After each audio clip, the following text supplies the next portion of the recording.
Ah!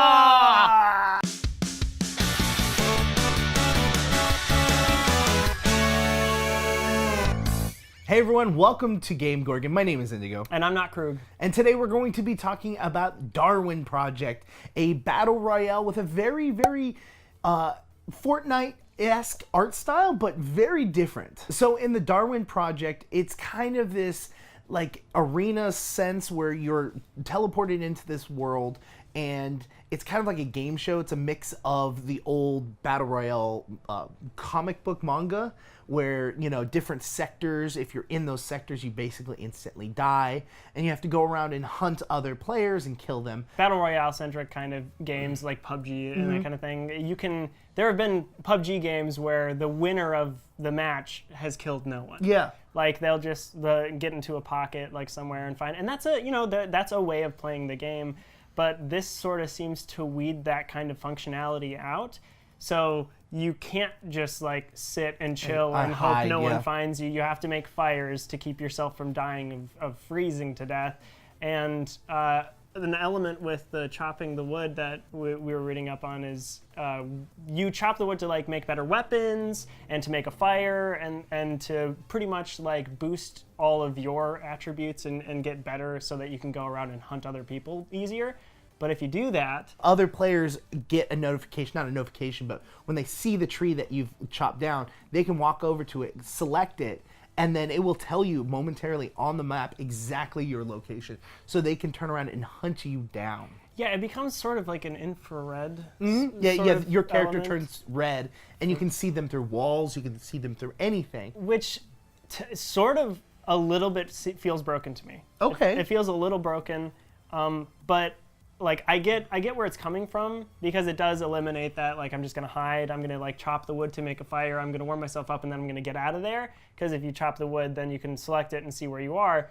I think I would prefer a more like you can select the wood that they chopped, for example, and then it will give you like show you their footprints. Maybe, yeah. It'll sort of like light a path for you or something where you can kind of like follow this like string or whatever instead of literally showing you the person. Well, there's also like there's houses and buildings within these maps, and some of the buildings when you walk into them, they actually have like digital displays that tell you where the other characters are. Oh. Like live arrows showing where they are and where you are. Yeah. And I mean with those elements, even like the infrared, like actually being able to see where people are when you look at the elements and the wood that they've chopped and that kind of thing. As much as like I'm taken aback by it immediately, it will just force me to develop a new style of gameplay in these sort of battle royale games. Well, and you can make traps. You can actually make traps and place them. And like there isn't a large selection of weapons, at least from what we've seen. We've seen like an axe and we've seen a bow and arrow. Those are the two weapons that you have. Yeah. And you can quickly transfer one to the other. So it's not like, oh, hold on, I got to do a loading animation. It's just like, I've got an axe, now I've got a bow. I've got an axe, I've got a bow. The other kind of cool thing is that they drop, very similar to all the other battle royales, they drop these like pieces of information or like chests that you can go and collect that will give you higher quality gear. So they actually drop these things that is a piece of technology, which if you collect them, it will give you things like a bubble shield around you. Yeah, the bubble shield, and then there's also an invisibility function. Well, that's not a part of the technology. That's every character just has that. Just every character has that invisibility. Yeah, so if you're hunting and stalking someone, you can just turn invis, walk around, and be like, okay, I'm hunting this person. All right, I'm gonna attack them. Yeah, and the gameplay footage we saw of it was from the perspective of the person who went invisible, and you could still kind of like see, it was that like sort of invisibility where it's shiny a little bit. Predator-esque. Predator-esque, absolutely, yeah, Predator-esque. From that perspective, I wonder how it looks, if it looks any different to the people you're stalking. I've seen where they started a fight where the other person was invisible, and you can definitely see an outline if you're really paying attention. So it looks like they're relatively early on in the development process, but this looks like a really fun game that could be really entertaining. Absolutely, and I mean like what we mentioned before with it being a sort of Fortnite-esque style of like there's just the art I love that a lot as well. I mean, because like PUBG seems a little bit more realistic, but they still have that like stylistic quirk to them, so that it won't age as quickly.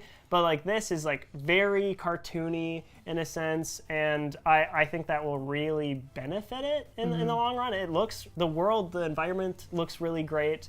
I like the kind of like frozen landscape aspect of it. I'm curious to see how quickly that gets boring, though.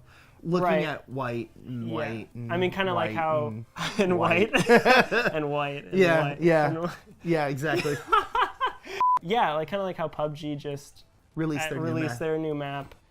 But the mechanic of you being in this frozen tundra and lighting a fire, they would have to create another aspect to that. Maybe you're in the desert. In the desert and you need water. Yeah, there you go. You have to create water. You have to open up a cactus?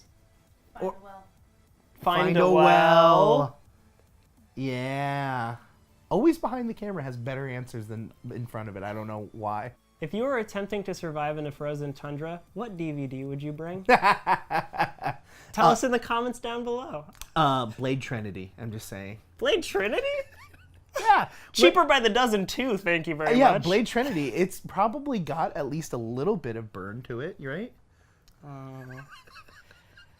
While you're down there, give us a like if you want to anymore, and subscribe, and also click the bell so you can get a notification when we upload new videos. You cannot find me anywhere, and I'm not Krug. I am Indigo, and you can get me on Twitter at IndigoQT, and you can reach Krug and myself at _QueueTimes. We've been GameGorgon. See you next time.